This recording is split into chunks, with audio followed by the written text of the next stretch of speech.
Have you ever heard of a movement so powerful it started not in a boardroom, but on the streets, fueled by loyalty and defiance? Today, we're diving deep into the story of Shebexit, a cultural phenomenon that's more than just a hashtag. It's a testament to the power of music and the unshakable bond between an artist and his people. Our story begins in Polokwane, the heart of Limpopo, where the name Shebeshxt reverberates through every corner. Born Lehlogonolo Chauke, this rapper crowned himself the king of the north. His music was raw, unapologetic, and electrifying. It captured the spirit of the streets, earning him a legion of devoted fans who saw him not just as a musician, but as a voice for their generation. But with fame came trouble. Shebexit was a magnet for controversy.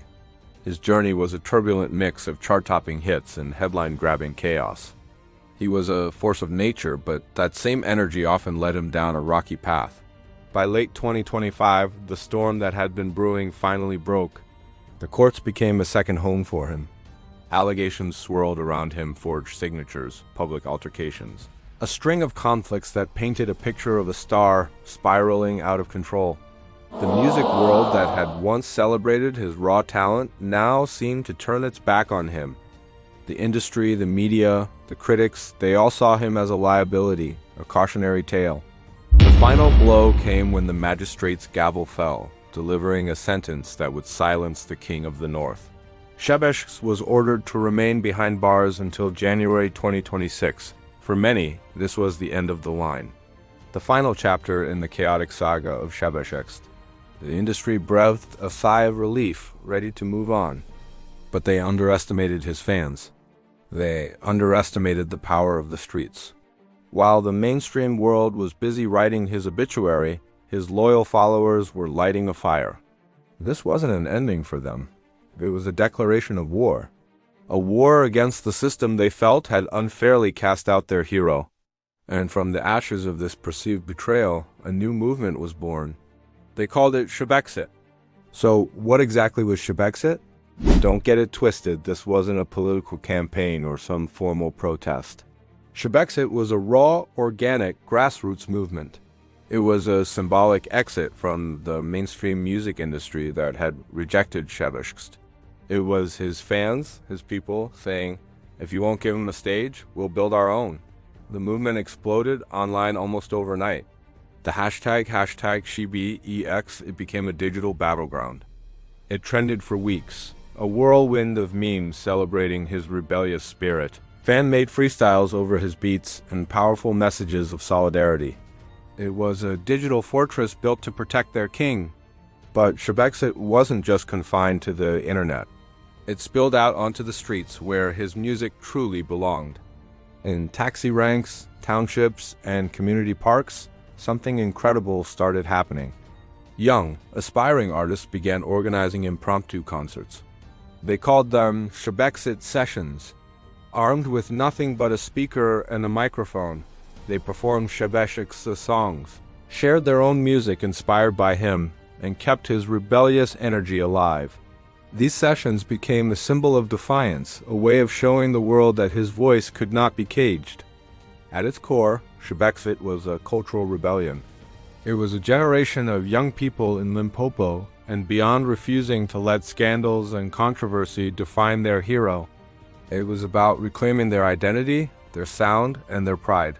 Shebext's music was more than just beats and rhymes. It was the soundtrack to their lives. To them, he was an authentic voice in a world of manufactured artists. Shebexit was their way of saying his story wasn't over.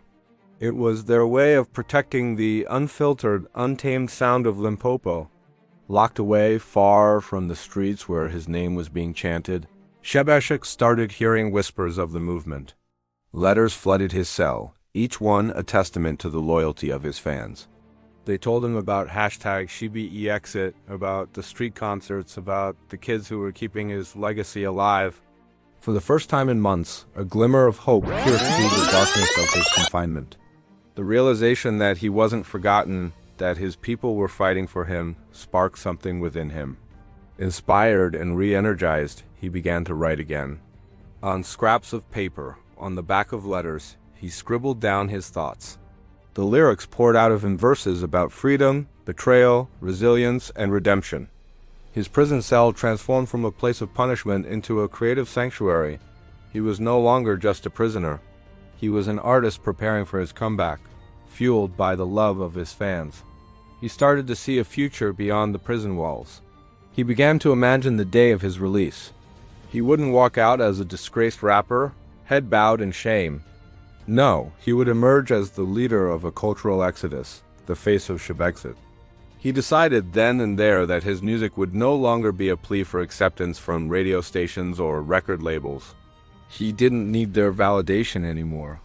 His music would belong to the people, to the ones who carried his name like a banner of rebellion through the darkest of times. His art would be a gift to the movement that had saved him. As 2026 approached, the question on everyone's mind was whether Shebeshxt could truly make a comeback.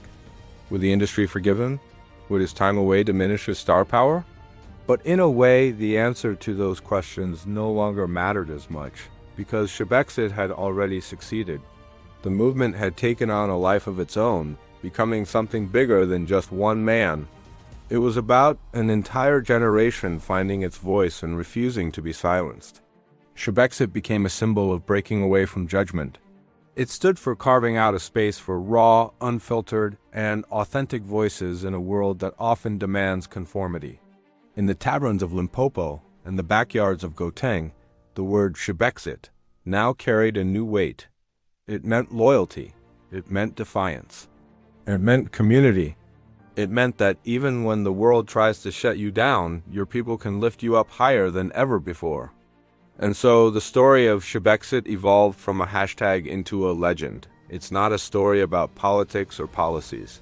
It's a story about rhythm, rebellion, and the incredible refusal to fade away. It's a reminder that true influence isn't measured in awards or industry approval, but in the hearts of the people who believe in you. The King of the North may have been dethroned by the system, but his kingdom, the people of Shebexit, had only grown stronger, waiting for his return. What do you think about the Shebexit movement? Is this the ultimate form of fan loyalty or something else entirely? Let me know your thoughts down in the comments. And if you enjoyed this story, make sure to hit that like button, subscribe to the channel, and turn on notifications so you don't miss our next deep dive. Thanks for watching.